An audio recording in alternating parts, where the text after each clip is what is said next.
Sejam bem-vindos ao projeto Sinônimo de Amor é Cuidar. Nossa convidada hoje é a doutora Gleice Fernanda Costa Pinto Gabriel.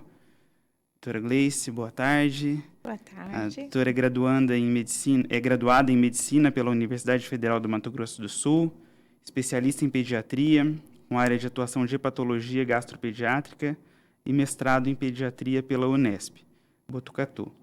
Além disso, é professora no curso de Medicina na UniOeste, desde 2000, onde já ocupou diversos cargos administrativos. Atualmente também atua na rede privada, além de fazer um serviço conosco na vara de infância e juventude há aproximadamente 15 anos de forma voluntária. E por isso eu agradeço publicamente a senhora, doutora Gleice, por essa vocação. Muito obrigada. Doutora, eu que agradeço. O nosso projeto contempla algumas perguntas de diversas áreas de atuação, e a área da senhora é de extrema importância para o cuidado e para a proteção de crianças e adolescentes. Nós iniciamos com uma pergunta relacionada à importância dos cuidados da gestante com a saúde durante o período gestacional e o que é necessário para ser realizado nesse período para o desenvolvimento fetal, para o desenvolvimento do bebê. Então, a gestação é um período, além de, eu diria, divino, né? Pela geração de um novo ser. É um período também que requer diversos cuidados, né? E tudo isso visando a saúde da mãe para que ela tenha também um bebê saudável. É importantíssimo que essa gestante siga corretamente, né, a rotina de pré-natal, das consultas, não perca as consultas do pré-natal. Logo que se perceba ou desconfie da gravidez, já procure o serviço de saúde para iniciar as consultas. Siga rigorosamente as recomendações médicas e da equipe de saúde.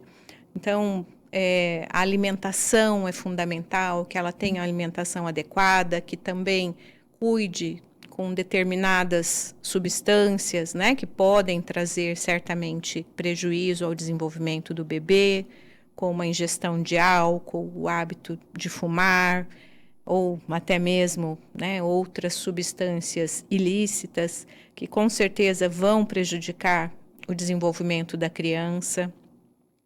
Que siga corretamente as orientações para atividade física, para cuidados com a higiene pessoal, corporal, e que tendo também o parceiro, né, que o parceiro também seja parceiro nesses aspectos, que proteja a mãe do futuro filho, no sentido de não trazer doenças para ela.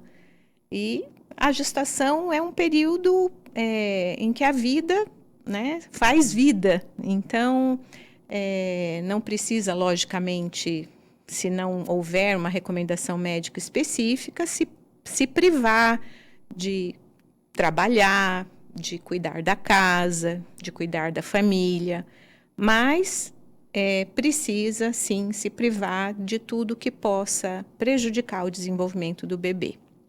Algumas mães, elas pensam que só precisam procurar o médico quando há algum sangramento ou quando há alguma dor excepcional. Essa não é a orientação, não é o que a ciência médica exige. Sempre as mulheres têm que procurar esse auxílio. Sim, com certeza, né? Deve seguir a rotina.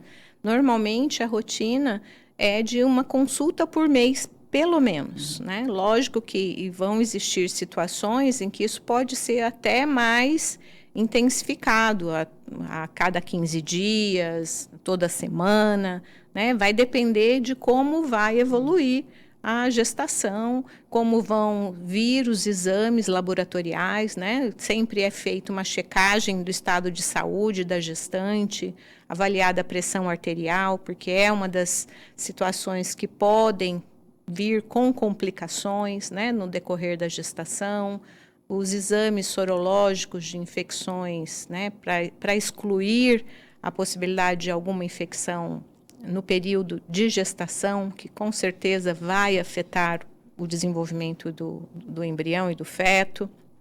Então, a recomendação é prevenção. O objetivo é prevenção. E lógico que se ocorrer alguma anormalidade, ela sim deve procurar o atendimento o mais rápido possível. Doutora, a senhora está falando o quanto que a equipe de saúde, ela é uma amiga, ela é uma aliada das gestantes, dos pais nesse momento da gestação. Nesse mesmo sentido, a gente gostaria de saber, no período após o nascimento do bebê, qual é a importância do acompanhamento de puericultura, como que essas equipes de saúde podem auxiliar esses pais com a chegada do bebê? Então, acho que toda essa expectativa que vem através, né, durante a gestação, ela culmina com o nascimento do bebê. E, com certeza, né, esse período inicial traz muitas dúvidas, traz muitas inseguranças, e a equipe de saúde, ela está ali justamente para ir auxiliando, né, desmistificando vários medos, tabus que muitas vezes a mãe carrega, né? Até por uma questão já de gerações, né? Aquela história a bisavó fala para a avó, que fala para a mãe da mãe, né? Para a avó do bebê. E muitas vezes existem informações equivocadas. Então, a equipe de saúde tem a função, obrigação e o prazer em ajudar. E desmistificar, tirar dúvidas, auxiliar no início da amamentação, que também é um processo que muitas vezes não é tão simples, não é tão natural como se fala, né? Podem ocorrer dificuldades, dos cuidados com o bebê, o estabelecimento de vínculo com esse bebê, o estabelecimento de vínculo com o pai, né? Com os irmãos. Então, a equipe de saúde está preparada para isso e, com certeza, faz isso com muito amor. Ainda em relação ao início da vida das crianças, qual a importância de manter a caderneta de vacina ou a vacinação em dia, a caderneta de vacina conforme o esquema preconizado pelo SUS? Então, eu diria que a caderneta do recém-nascido, né, a carteirinha do recém-nascido, tem o valor de um documento, vale como um documento e um histórico, né, das condições de nascimento, de gestação, parto, que são fundamentais para a equipe de saúde saber o que ela deve prevenir, com o que ela deve se preocupar. Então, sempre esse documento deve ser levado a todas as consultas, né? Seja com o médico, seja com a enfermeira né? Da unidade básica de saúde, seja ao hospital quando for necessário, na UPA quando for necessário procurar o serviço, porque é o documento que traz informações fundamentais.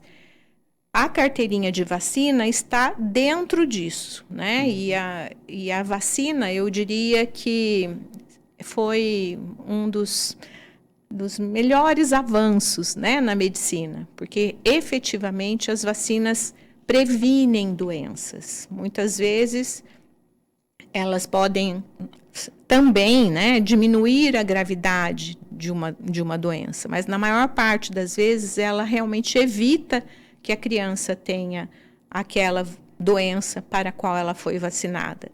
E a gente vê isso diariamente, né? O impacto que a vacina contra a poliomielite trouxe, né? Para melhor qualidade de vida, para praticamente eliminar a história de poliomielite entre as crianças, entre as pessoas, né? Assim como as outras vacinas da coqueluche, difteria, tétano, uma doença gravíssima que quando ocorre, né, pode sim levar ao óbito, à morte, né? Outras doenças, as meningites, que são doenças também gravíssimas. Quantas vacinas, né, já foram desenvolvidas para meningites?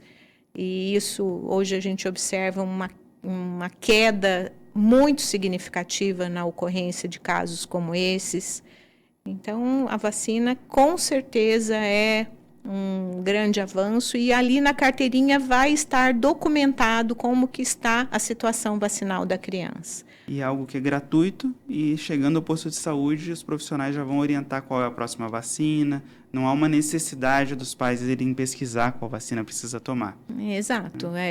Já existe ali o calendário vacinal, né? Cada vacina que é aplicada já é, vamos dizer assim, prevista a próxima dose, se houver necessidade de um reforço, 2 reforços, 3, que seja. Para cada vacina existe um agendamento, né, prévio e isso é fundamental que esteja sempre em dia.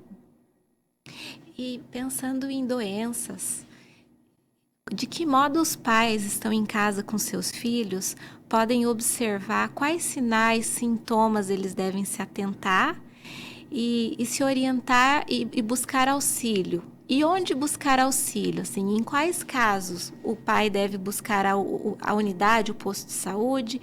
Em quais casos já deve ligar para o SAMU, ou ir para o hospital, ou ir para a UPA, doutora? Eu vou começar falando assim, de aspectos mais leves, né? Então, a criança que apresente, por exemplo, um quadro febril, mas que se mantenha num estado geral bom, está ativa, está se alimentando, está brincando, está feliz, né?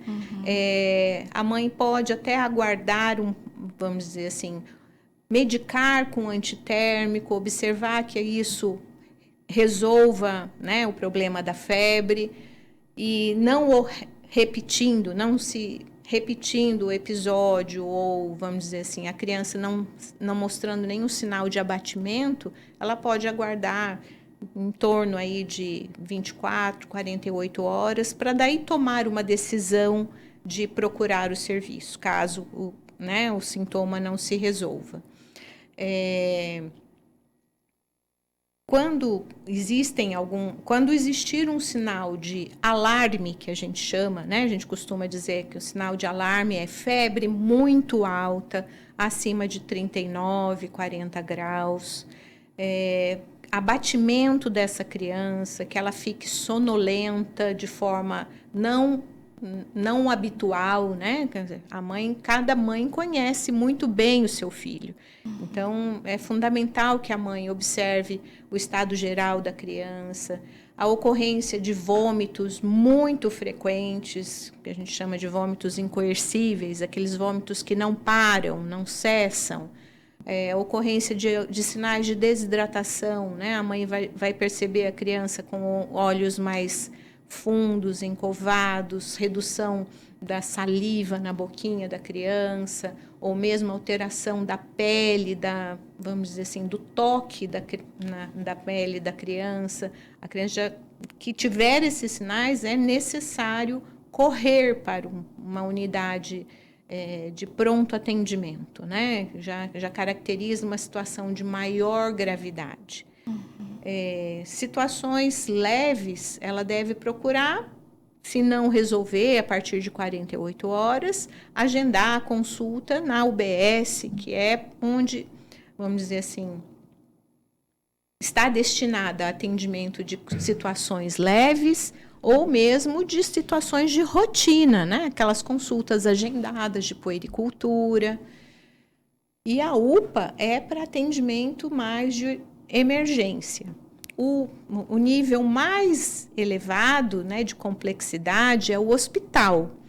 E como existe uma hierarquia no sistema de saúde, né, ela nunca vai poder ir diretamente ao hospital. Então, se houver uma emergência, ela vai se dirigir à UPA, que é a unidade de pronto atendimento. De lá, né, é que o hospital, se necessário, será acionado e a criança encaminhada. O SAMU, ele está destinado a atender emergências em domicílio, né? Muitas vezes pode ocorrer uma emergência que a criança devesse ir para a unidade básica, para a unidade de pronto atendimento. E para acionar o SAMU, né, eu diria que existem sinais mais graves ainda que aqueles que eu comentei anteriormente, né? Então, convulsão seria uma alteração que indica, né, a necessidade de acionar o SAMU, principalmente nas convulsões que ultrapassem os 5 minutos de duração. Então, como primeira medida, né, a criança começou a convulsionar, né, se é uma família que nunca assistiu uma convulsão. Hoje, na grande maioria das pessoas, se a gente fala em convulsão, elas têm uma ideia do que se trata, né? Mas se nunca viu o que é uma convulsão, a convulsão se caracteriza por movimentos, agitação que a criança apresenta e normalmente sem ter consciência, ou seja, a criança não responde, a criança não está se comunicando com a família e está apresentando movimentos de torção ou de agitação, de bater as extremidades. Muitas vezes ela vai cair, né? Vai realmente cair no chão.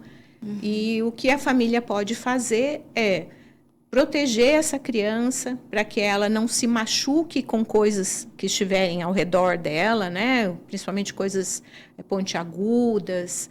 Então, tentar proteger a cabeça, né, da criança, virar a criança um pouquinho de lado, porque juntamente com a convulsão, às vezes vem vômito, né? E isso pode significar um risco de aspiração, da criança se engasgar, se afogar com aquele vômito. Então, virando a criança de lado, a gente pode prevenir essa complicação. Enquanto isso, uma pessoa já vai acionar o SAMU para que venha atender. Às vezes, a convulsão dura minutos e passa, né? De qualquer forma, a partir disso, vai ser necessário uma investigação. Então, posteriormente, se a crise passou, não deixou nenhuma sequela, não deixou nenhuma outra alteração, é necessário agendar a consulta na UBS para que, né, essa criança passe por uma avaliação médica para investigar o quadro e também para ser encaminhada para uma avaliação especializada. Quando a crise se prolonga, né, possivelmente o SAMU irá levar essa criança ao hospital e lá serão feitos os exames, a investigação, né, apropriada. Quando a convulsão se acompanha de febre, a febre pode ser um fator desencadeante de convulsão, né? São as chamadas convulsões febris. Elas costumam ser benignas e não se repetir, né? Não acontecer várias vezes. Então, passada a febre, né, a criança fica normal, fica tudo bem. Mas convulsões que se repetem, né, mais de uma vez e se, né, deixam alguma sequela, sempre tem a importância de se investigar. E lógico que a febre, dependendo da intensidade, também tem que se investigar a causa da febre, né? Porque, eventualmente poderia até ser um caso de meningite, né? Febre com convulsão pode significar meningite. Passando agora para alguns cuidados de prevenção, doutora, a gente gostaria de abordar a importância dos hábitos de higiene básica. Então, doutora, poderia explicar para a gente por que esses hábitos são tão importantes? Sim, claro. Higiene é quase que sinônimo de saúde, né? Isso é uma coisa que está muito clara e a gente deve iniciar, eu diria que a atitude mais importante, inicial, é a lavagem das mãos, né? Então, a lavagem das mãos pode prevenir inúmeras doenças, porque muitas vezes é através das mãos, né, que a gente vai espalhando vírus, bactérias e tudo mais. Aprendemos alguma coisa, né, com a pandemia, eu espero, porque nessa pandemia ficou muito claro essa relação da importância da lavagem das mãos ou da limpeza das mãos com o álcool, né? Mas para a prática diária, para a nossa rotina, A lavagem é fundamental. O álcool deve ser deixado para situações mais específicas, né?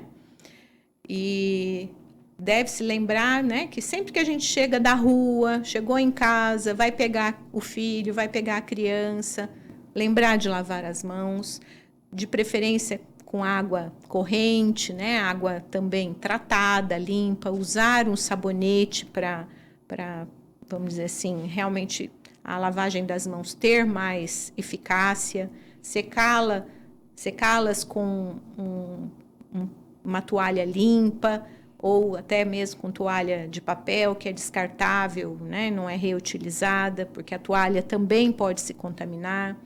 O sabonete líquido, ele é mais, vamos dizer assim, indicado para a lavagem das mãos, porque o sabonete em barra, ele também pode se contaminar. Então, podendo ter essas alternativas, a gente vai ter uma lavagem de mãos mais adequada. Outras situações que é necessário, sempre que for ao banheiro, né? Então, vai ao banheiro, deve lavar as mãos após sair, fazer a sua própria higiene, até para não contaminar as maçanetas, para não contaminar, né, os utensílios da casa. Após brincar com um animal de estimação, né? Sempre que brincar com animal de estimação, e principalmente antes de comer, né? For comer alguma coisa, deve-se lavar as mãos. Eu diria que a lavagem das mãos é fundamental e o primeiro item que deve estar na nossa rotina de higiene. Além dela, né? Lógico que a gente tem o banho diário, né? Um dos aspectos assim importantes do banho também não precisa ser um banho demorado, de preferência com a água morna. Não devemos tomar banhos muito demorados e com água muito quente, pois isso também remove a proteção natural que a gente tem na pele. Usar o sabonete, né? Se possível até também o sabonete líquido. Ter o cuidado de lavar os cabelos pelo menos 2 vezes na semana, usar toalha em separado, cada pessoa deve ter a sua toalha de banho, essa toalha de banho deve ser lavada com frequência, né, para evitar, assim, até transmissão de doenças, né? A gente sabe que, por exemplo, a escabiose, que é a sarna, né, ela pode ser transmitida de pessoa a pessoa. As micoses, né, que são as infecções por fungos, também são transmitidas de pessoa a pessoa, muitas vezes até pelo uso compartilhado de toalhas ou compartilhado de roupas sem lavar, né? Então, a troca de roupa diária também é importante, o uso de roupas limpas, se possível passadas, né? Porque a temperatura do ferro também ajuda a eliminar diversos contaminantes nas roupas.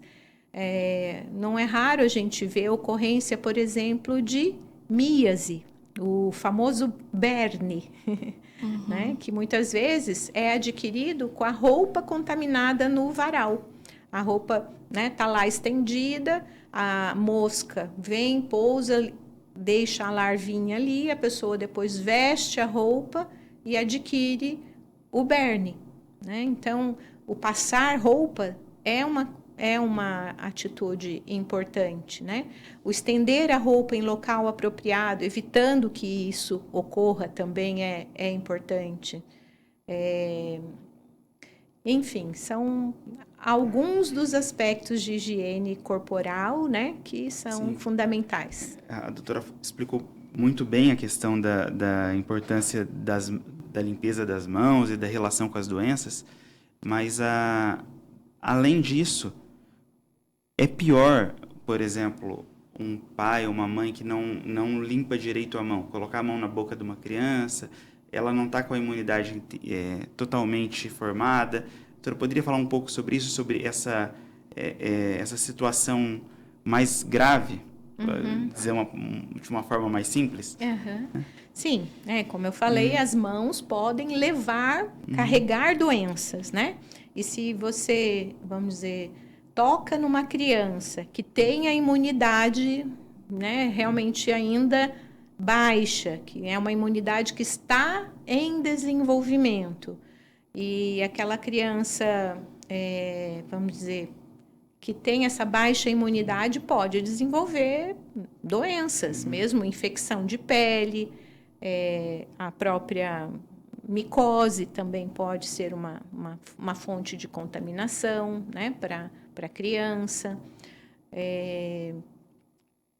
Então, assim, é importante que sempre que os pais forem cuidar dos próprios filhos, façam isso com as mãos limpas, né? Lavem bem as suas mãos. E além dos cuidados com a higiene pessoal própria e esse cuidado no toque ou no trato com os filhos, doutor, poderia explicar quais são os cuidados com troca de fralda, banho, investimento de criança, esse cuidado com a criança? Sim. A troca de fraldas, né? Normalmente as crianças utilizam fralda desde o nascimento até por volta aí dos 2 anos de idade, né? E algumas particularidades que eu vejo assim na questão do uso de fraldas, primeiro é não deixar a fralda muito tempo, né, na criança. Ter uma troca, vamos dizer assim, regular, sempre que observar, fez xixi, tá com a fralda cheia, ou mais ainda, fez o cocô, né? É importante que seja feita a troca da fralda, a limpeza, né, da pele da criança ali na região genital, se possível, feita, né, também com uma água morninha, não necessariamente com sabão, né, mas assim com algodão umedecido e, né, descartando esse material, evitar de usar paninhos que ficam sendo reutilizados, né, evitar os lenços umedecidos como rotina, né, eu acho que os lencinhos são interessantes para o momento que vai sair de casa, que vai, por exemplo, na consulta médica, que vai fazer um passeio, uma viagem. São úteis, são importantes, mas não devem ser feitos rotineiramente a toda troca de fralda, porque isso pode provocar irritação na pele, e a pele irritada é porta de entrada para a infecção.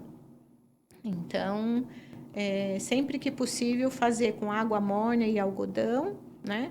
Sempre que possível, deixar a criança também um tempinho com uma ventilação, eu diria, né? Deixar um pouquinho a criança sem a fralda, isso ajuda a evitar as dermatites, as assaduras.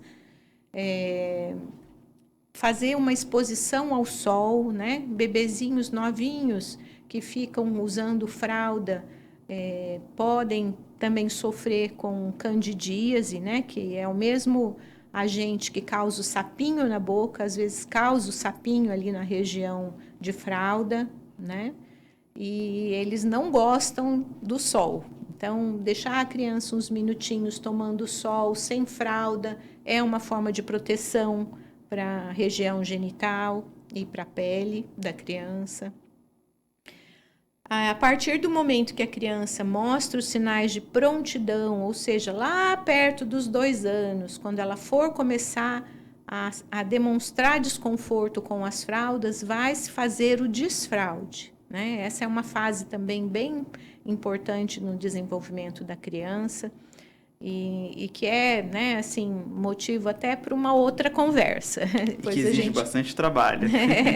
Sim. E em relação às assaduras, desculpa ter interrompido, doutoria. Não, em relação às assaduras, existe algum nível em que precisa procurar ajuda? Às vezes a gente vê alguns relatos com assaduras mais graves. Eu acho que sempre que perceber, né, os primeiros sinais de assadura, né, deve-se tentar com essas medidas que eu mencionei, né, a limpeza intensificada ali com água morna, né, com o algodão, o banho de sol também pode ajudar, o permitir um pouco de ventilação, né, deixar a criança sem fralda uns minutinhos, ajuda a cicatrizar. fazer as trocas com mais frequência, avaliar se a fralda não é o fator que está provocando a irritação da pele do bebê, né?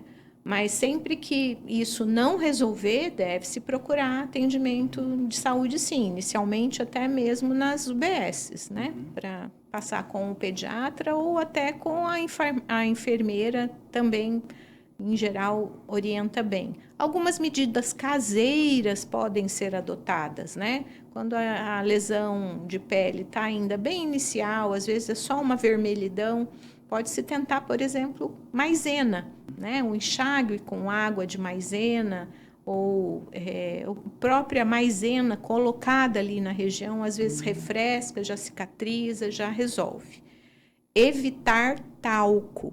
Os talcos são coisas que a gente atualmente não orienta, porque pode ser um fator para irritação, para quadros respiratórios, para provocar crises respiratórias em criança e até afogamento. Tem casos assim, né, descritos de crianças que pegaram o frasco de talco, jogaram o pó no rosto, né, e sofreram com sufocação, né, podendo até ter um quadro grave mesmo. Então, talco, não, mas a maizeninha ali pode ajudar. E a maisena é tão eficiente quanto essas pomadas de farmácia? Na verdade, depende da gravidade, né? Se for, como eu falei, um quadro bem leve, ainda só com uma hiperemia, sem ter ouvido uma quebra da barreira cutânea, ela pode ser eficaz, sim. Né? As pomadas são indicadas para os casos mais graves. Aí sim. Doutora, a senhora poderia falar um pouco sobre os cuidados com os cabelos, as unhas das crianças, especialmente as crianças em idade escolar? Costumam pegar, às vezes, o piolho, acho que o nome técnico é pediculose, isso, né? A senhora poderia falar um pouquinho, por favor? Sim, isso faz parte da higiene pessoal, né? É um complemento da higiene pessoal. Os cabelos, né? As crianças, em geral, de idade escolar, ali na faixa dos 5, 6, 7, 10 anos, sofrem bastante com a pediculose, né? Que é o piolho. Então, o piolho, ele é um parasita, né, que pode, muitas vezes, passar desapercebido por um tempo, mas logo as mães vão perceber que as crianças estão incomodadas, coçando muito a cabeça, e se elas fizerem uma busca, elas podem identificar a presença das lêndias ou mesmo desses parasitas no couro cabeludo da criança. São bichinhos, né? Voadores, bem pequenos. Às vezes é um pouco difícil de enxergar, mas com atenção, assim, prestando bem atenção, podem ser visualizados. As lêndias são os ovinhos, né, desses piolhos que, vamos dizer assim, vão eclodir, vão estourar e vão dar origem a um outro piolho. Então, quando tem muitas lêndias, a infestação significa que a infestação é muito grande. O cuidado que tem que ter, em geral, é procurar o serviço de saúde, porque né, precisa, às vezes, de um tratamento específico, de passar um shampoo específico, uma medicação específica. Medidas caseiras podem auxiliar, né? Muita gente usa o vinagre, né, para desidratar, para secar essas lêndias e facilitar a sua remoção. Além disso, né, elas precisam ser removidas, então tem o uso do pente fino, né, passar o pente fino, isso é uma coisa que pode colaborar, mas lógico, numa criança que tem muito cabelo, que o cabelo é ondulado, isso pode ser dificultado, a criança sofre com isso, né? Então, sempre é importante estar de olho, vigiando aí, se a criança não está apresentando pediculose ou piolho. Usar o shampoo conforme a orientação médica ou da enfermagem, né, das UBSs. E para as meninas que têm cabelos longos, uma forma de estar prevenindo isso é prender os cabelos, né? Além de estar sempre cuidando, penteando, desembaraçando os cabelos, usá-los presos, porque isso dificulta a transmissão, o contágio. E o piolho pega de uma pessoa para outra. Às vezes uma pessoa está ali quietinha, como eles são parasitas voadores mesmo, uma criança que tem o piolho, está sentada do lado de outra, que ainda não tem, mas tem bastante cabelo, o piolho pode migrar para outra criança, né? Então, é bastante comum, é bastante incômodo e requer um tratamento específico. As unhas, o que é o ideal? A gente deve manter as unhas curtas, porque as unhas são um dos locais mais contaminados do nosso organismo, né? Determinadas partes do organismo, a gente pode dizer que são muito contaminadas, e as unhas são, com certeza. Então, a gente deve evitar de pôr a mão na boca, né? Orientar a criança que ela não fique roendo as unhas, né? Manter as unhas curtas, evitar o corte também muito profundo, né? Porque isso pode causar ferimento. Evitar o corte dos cantos das unhas, porque isso pode provocar o encravamento, né? As unhas ficam encravadas, tanto nos pés quanto nas mãos. E complementando sempre com a lavagem das mãos, né? Mais alguma pergunta em disso? relação à higiene bucal, Sim. qual é a rotina que deve ser estabelecida? Deve ser escovado os dentes ainda quando o dente bem pequenininho, da mesma frequência com que do adulto? Como funciona? Na verdade, a partir do momento que existe o alimento na boca, né, é recomendável que se faça a higiene bucal, né? Porque o alimento ali, sem esse cuidado, a gente tem bactérias na boca, né? E acaba que isso vai aumentar a quantidade de bactérias na nossa boca, podendo até, vamos dizer assim, ser prejudicial. O bebê que ainda não tem a dentição, e muitas vezes está ainda em aleitamento, seja em aleitamento materno exclusivo ou através de mamadeira, ele também vai ter chance de, no futuro, se não tiver essa rotina de higiene, de desenvolver cáries. Mesmo o leite pode provocar cáries, principalmente se o bebê mama durante a madrugada, né? Então, são cuidados que a gente vai ter que ir desenvolvendo, né? Logo que possível, tirar as mamadeiras noturnas, as mamadas noturnas, para daí, né, antes de dormir, a criança deve sempre fazer uma higiene oral.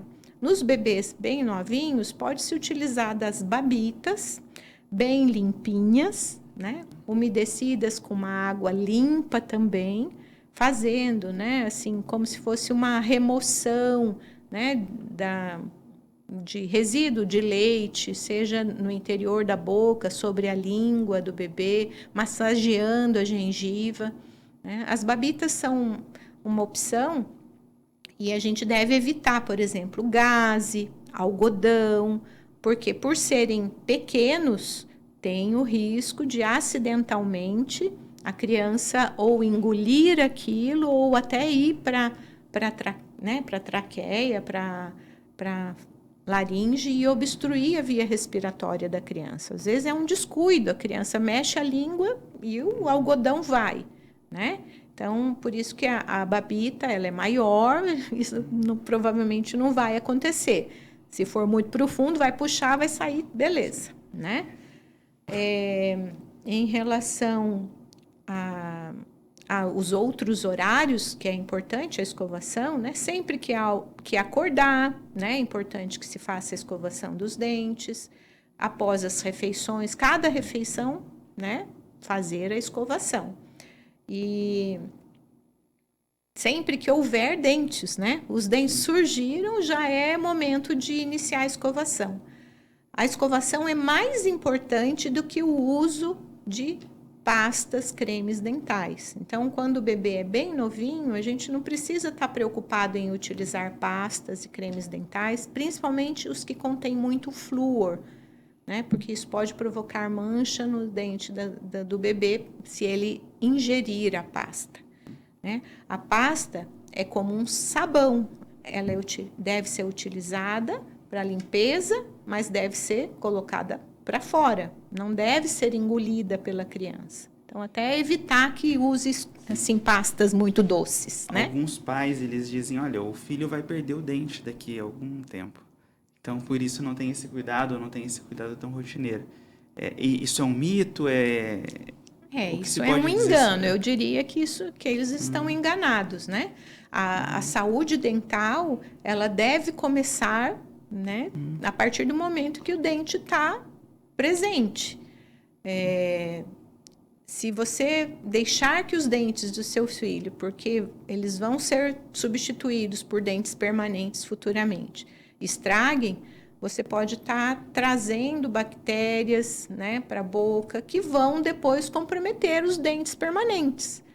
Então, é importante, sim, cuidar desde os dentinhos de leite, né, e evitando aí complicações. Então é isso, o nosso encontro com a doutora Gleice vai ser dividido em 2 etapas. Doutora, muito obrigado pela participação na data de hoje. Nós teremos ainda um outro encontro daqui a alguns dias. E eu agradeço em nome do Poder Judiciário da Vara da Infância e Juventude de Cascavel. Eu agradeço, estou à disposição. Não só a participação da senhora na data de hoje, mas também todo o trabalho que a senhora desenvolve com as nossas crianças. Muito obrigada, é um prazer. Minha obrigação e missão. Então, finalizado.